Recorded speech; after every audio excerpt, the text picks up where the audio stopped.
जमाइमा Goldsmith ने जो email है उसको उन्होंने ब्लॉक कर दिया। तो उन्हें ये करने की क्यों ज़रूरत महसूस हुई? शेर अफजल मरवत आज अडयाला जेल गए। शेर अफजल मरवत के साथ इमरान खान की मुलाकात के बाद ग्रुपिंग ख़त्म हुई है या बढ़ जाएगी? जमाइमा गोल्डस्मिथ इमरान खान की साबका अहलिया हैं। जमाइमा जो है वो गो के उनसे तलाक ले चुकी हैं, लेकिन इमरान खान के साथ उनका ताल्लुक एलानिया है। अब वो जो ईमेल हैं उनको ब्लॉक करने की क्यों ज़रूरत महसूस हुई है? ब्लॉक करके मामला ख़त्म हो जाएगा या हो जाना चाहिए? केपी से बैठ के लाहौर की सियासत में दखल अंदाजी हो रही है और भरपूर दखल अंदाजी हो रही है। आज हम बात कर रहे हैं जमाइमा गोल्डस्मिथ का जो बयान है कि उन्होंने ईमेल अपनी जो ईमेल है उसको उन्होंने ब्लॉक कर दिया, कुछ ईमेल्स को जो पाकिस्तान की तरफ से आ रही हैं। तो उन्हें ये करने की क्यों ज़रूरत महसूस हुई? और दूसरा कि शेर अफजल मरवत आज अडयाला जेल गए, इमरान खान से मुलाकात हुई, लेकिन क्या पीटीआई में शेर अफजल मरवत के साथ इमरान खान की मुलाकात के बाद ग्रुपिंग ख़त्म हुई है या बढ़ जाएगी? और इस ग्रुपिंग का जो नतीजा है, जो एक बहुत बड़ा उसके नतीजे में जो भूचाल आने वाला है एक सूबे में, वो क्या है? तो पहले शुरू करते हैं जमाइमा गोल्डस्मिथ से। जमाइमा गोल्डस्मिथ आपको पता है इमरान खान की साबका अहलिया हैं और गोल्डस्मिथ फैमिली से हैं, जो कि बरतानिया की अमीर तरीन फैमिलीज़ में से एक हैं। और उनके भाई गोल्डस्मिथ के भाई जमाइमा के गोल्डस्मिथ जो फैमिली है उनमें से जो जमाइमा के भाई हैं वो मेयर लंदन का इलेक्शन भी लड़ चुके हैं और उनकी कैंपेन इमरान खान साहब ने की थी। मुखालफ उम्मीदवार जो था वो सादिक थे, हमारे जो मुसलमान हैं, पाकिस्तानी ओरिजिन से उनका ताल्लुक़ है। तो जमाइमा जो है वो गो के उनसे तलाक ले चुकी हैं इमरान खान से, और वो एक अरसे से लंदन में मुकीम हैं, यानी कि यहाँ से पाकिस्तान से जा चुकी हैं, लेकिन इमरान खान के साथ उनका ताल्लुक़ एलानिया है। मतलब वो एलानिया इस बात को तस्लीम करती हैं कि इमरान खान से उनका ताल्लुक़ है, यानी कि उन्होंने बिल्कुल उनसे ताल्लुक़ तोड़ा नहीं है तलाक के बावजूद। इससे बड़ा सबूत क्या होगा कि उन इमरान खान के बेटे उनके पास, यानी कि वो जमाइमा के भी बेटे हैं लेकिन इमरान खान के भी बेटे हैं, तो वो उनके पास रह रहे हैं, अपने बाप के पास नहीं रह रहे। तो सारा उनकी जो अपब्रिंगिंग है, उनकी तालीम और तरबियत है, उनका सब कुछ जो है वो उनकी वालदा कर रही हैं। और इसी तरह एक टैरियान भी हैं जो कि मुबैना तौर पे इमरान खान की बेटी हैं, तो वो भी उनके पास ही हैं। अब जमाइमा खान ने जो बयान दिया है कि मुझे अपनी ईमेल जो पाकिस्तान से आती थी वो ब्लॉक करनी पड़ी हैं। अब इस पे अगर ज़रा गौर करें तो ये नहीं कहा उन्होंने कि पाकिस्तान की तरफ से अब कोई ईमेल नहीं ले रही, वो कह रही हैं कि जो आती थी वो ब्लॉक करनी पड़ी हैं, यानी कि वो ईमेल पहले से आ रही थी, उनको जो ईमेल एड्रेसेस थे उनसे उनको ईमेल पहले से मौसूल होती रही हैं इन द पास्ट। अब उन्होंने उनको ब्लॉक किया है। इसका एक ही मतलब, यही एक इसकी रीडिंग का जो उनके बयान है उसका ये मतलब निकलता है। अब वो जो ईमेल हैं उनको ब्लॉक करने की क्यों ज़रूरत महसूस हुई है? तो ज़राए ये कहते हैं कि रऊफ़ हसन के फ़ोन ने बहुत कुछ खोला है, बड़ा पंडोरा बॉक्स खोल दिया है। इधर की बात भी पता चल गई, उधर की बात भी पता चल गई। मैंने कल आपको बताया था कि ये जो डिप्टी सुपरडेंट जेल है और जेल से मुतल्लिक और भी 2-3 डिप्टी सुपरडेंट और आईजी जेल खाना जात, इनके जो लिंक्स थे वो भी उसी फ़ोन से मिले थे। और तब पता चला कि ये तो बहुत कुछ हो रहा है, ये पैसे किस चैनल से आते हैं, किस बंदे के ज़रिए आते हैं, फिर आगे उनको डिस्पर्स कौन करता है। जिस पैसे से सारा तमाशा चल रहा था, तो वो जो पैसा है वो लंदन से आता था और भी मुल्कों से आता था, अमेरिका से भी आता था, आता है, अभी भी कौन सा रुक गया। अब जब रुकेगा तो हम कह देंगे कि रुक गया, अभी तक नहीं रुका। उनकी डिस्बर्समेंट वक्ती तौर पर रुक गई होगी, पैसा अभी तक आ रहा है वहाँ से, और वो डॉलर्स और पाउंड्स में आ रहा है। और आपको पता है कि पैसे में कितनी ताकत है, और डॉलर में तो ख़ास तौर पे बहुत ताकत होती है। तो उसी फ़ोन से उनकी ईमेल जो है वो ट्रेस हुई है, और कहते हैं कि उनको फिर चेक करने के लिए जो कोई एक आध ईमेल की गई, और चूंकि पता भी चल गया था कि ये सारा अनर्थ हो गया है, और ईमेल जब उन पे टेस्टर के लिए की गई तो उनको फिर समझ आ गई कि अब इन ईमेल्स को ब्लॉक कर देना चाहिए।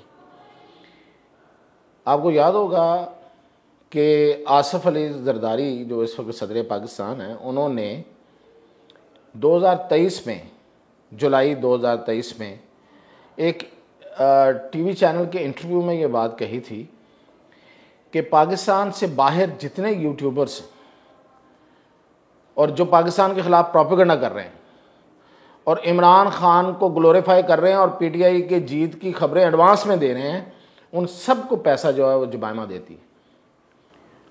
उनको उनकी तरफ जो उन पे जो सरमायाकारी हो रही है वो जुमाइमा कर रही है। तो इतने बड़े बंदे की गवाही कैसे रद्द करें? तो इसका मतलब कि ये कम्युनिकेशन थ्रू ईमेल्स जो हो रही थी वो कुछ इसी तरह की कम्युनिकेशन ही होगी कि जिसको बिलाखिर ब्लॉक करना पड़ा, और ब्लॉक करने में ही आफियत समझी गई। लेकिन क्या ब्लॉक करके मामला ख़त्म हो जाएगा, या हो जाना चाहिए? नहीं होना चाहिए अगर वो पाकिस्तान के ख़िलाफ़ है तो।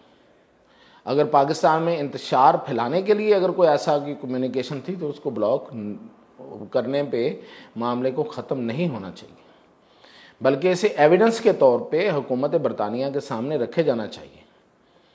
वो जितनी भी इन्फ्लुएंशियल है, जितना भी असर रसूख है उनका, हमारे मुल्क से बढ़कर तो नहीं बात होनी चाहिए। हमें अपने मुल्क की इज़्ज़त और इसकी जो सलामती है उस पर तो कुछ सौदेबाजी नहीं करनी चाहिए। हमें बिल्कुल कहीं किसी सूरत में डर के नहीं बैठ जाना चाहिए।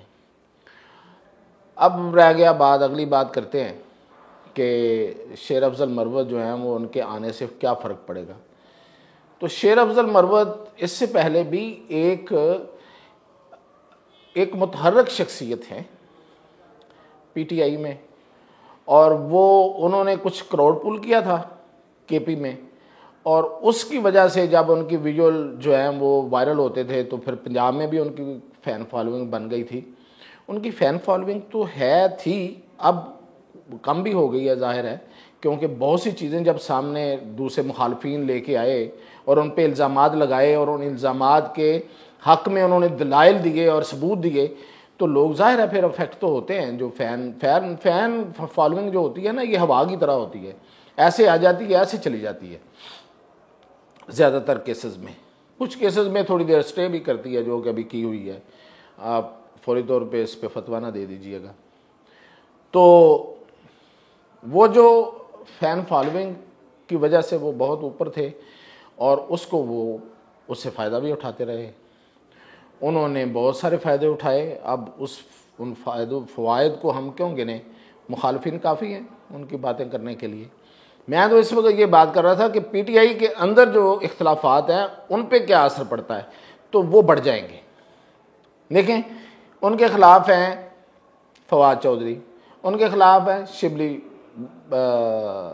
फराज, उनके ख़िलाफ़ हैं फिरदौस नकवी, और बड़ा ग्रुप उमर अयूब भी उनके ख़िलाफ़ है। एक सिर्फ उस ग्रुप में जो पार्लियामेंट में बैठा हुआ है, सिर्फ एक बैरिस्टर गौहर है जो उसको सपोर्ट कर रहे हैं, बाकी सारे उनके ख़िलाफ़ हैं।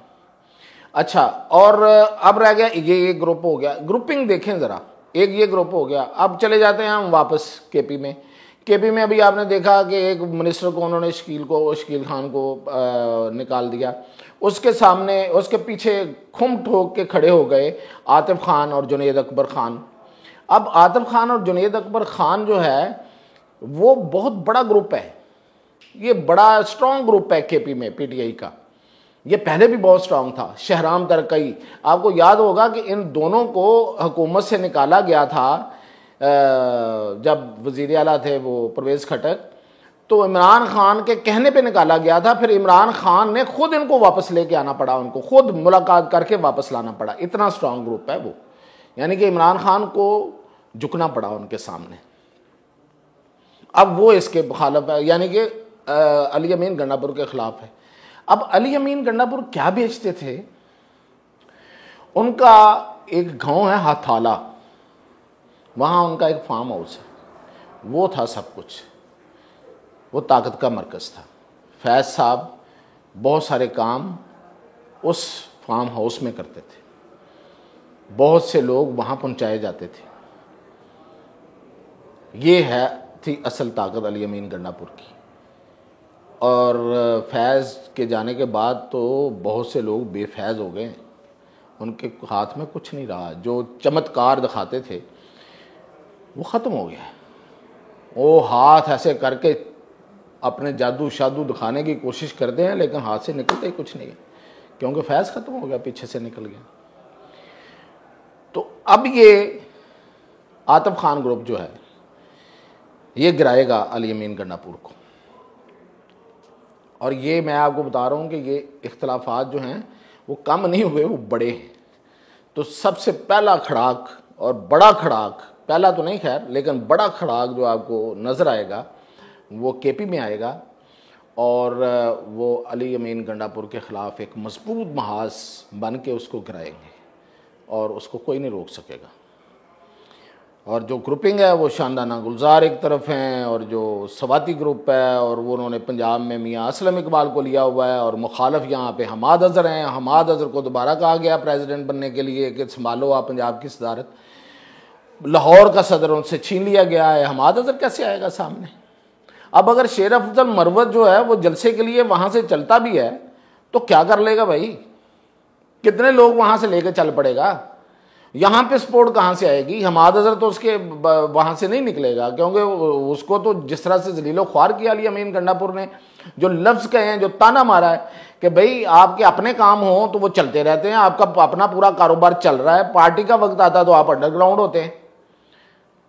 तो ये इतना बड़ा ताना था कि वो बेचारा सहार ही नहीं सका और उसने रिज़ाइन कर दिया। और फिर उससे पंजाब की, लाहौर की सदारत उसके बंदे से वापस ले ली थी पहले। तो केपी से बैठ के लाहौर की सियासत में दखल अंदाजी हो रही है, और भरपूर दखल अंदाजी हो रही है।